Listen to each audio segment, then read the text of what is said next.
Hello friends, welcome to the session.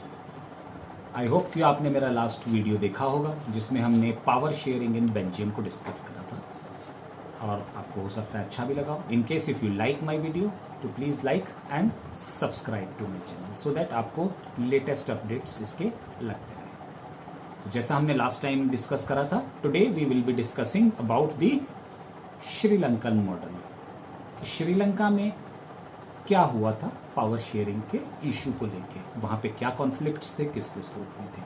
तो जैसा हम सब जानते हैं, Sri Lanka is a neighbouring country of India. It is very close to the Tamil Nadu border.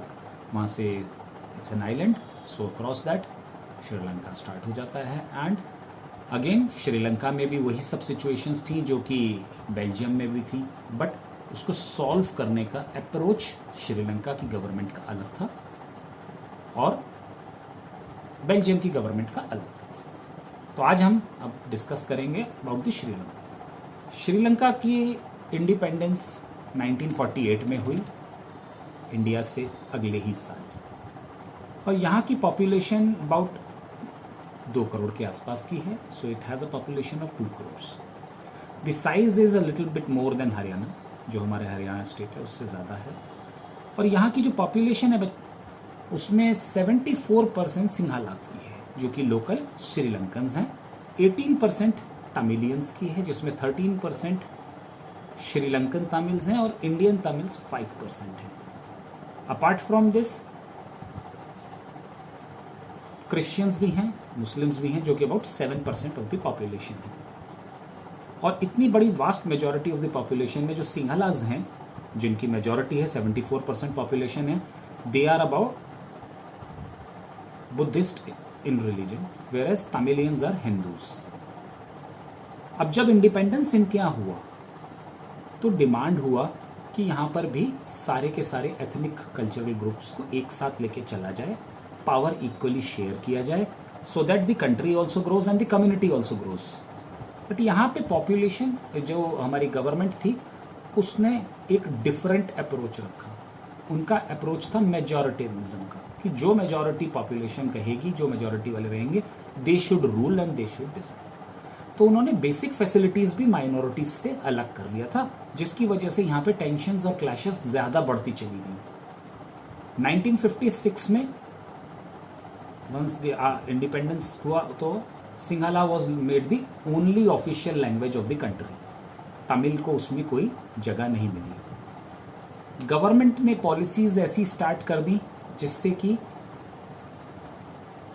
Tamilians alienate होने शुरू हो गए। दे स्टार्टेड फेवरिंग दी बुद्धिस्ट्स और दी सिंघलस।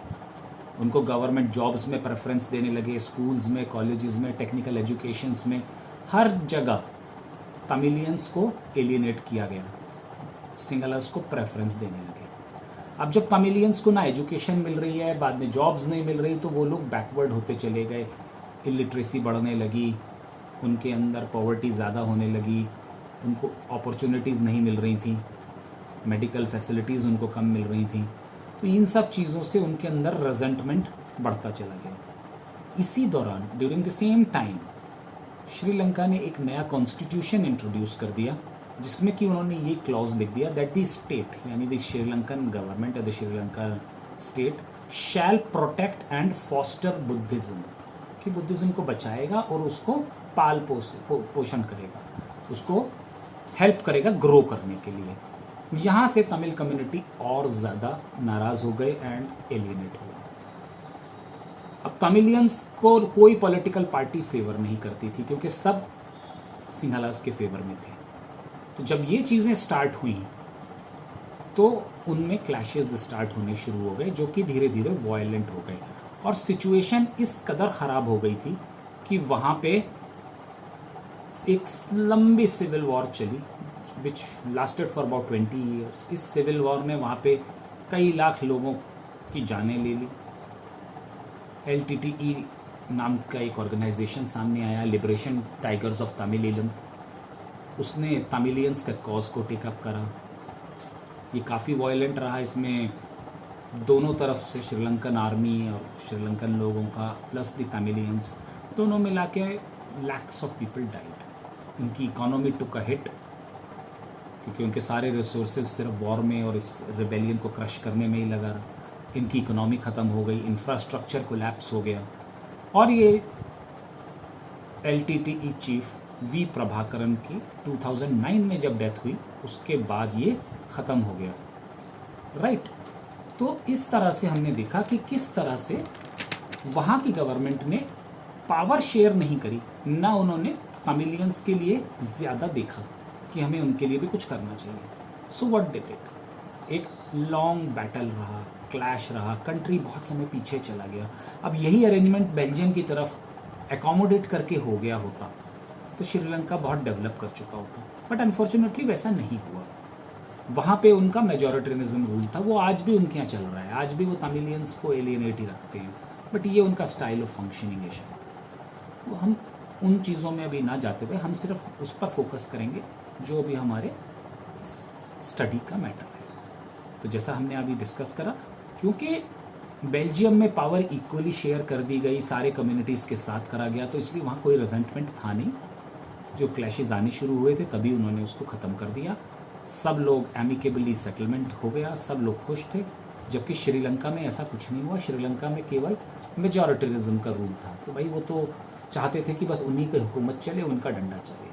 तो दिस वाज वन वे जिससे कि उन्होंने इसको क्रश करने की कोशिश करा। आफ्टरवर्ड्स उन्होंने बहुत इसकी हैवी प्राइस भी पे करी, लाखों लोगों की जान गई, अरबों खरबों रुपया ख़त्म हुआ और देश भी, इंफ्रास्ट्रक्चर, इकोनॉमी सब कोलैप्स कर गई। इसके बाद हम आते हैं अपने नेक्स्ट पॉइंट ऑफ स्टडी में। जैसे हमने 2 केस स्टडी देखी हैं, फिर हम अब एक अपनी नेक्स्ट सेशन में different forms of power sharing को टेकअप करेंगे। 2 केस स्टडीज़ हम कर चुके हैं, नेक्स्ट वीडियो में हम फॉर्म्स ऑफ पावर शेयरिंग करेंगे। So till then, bye bye.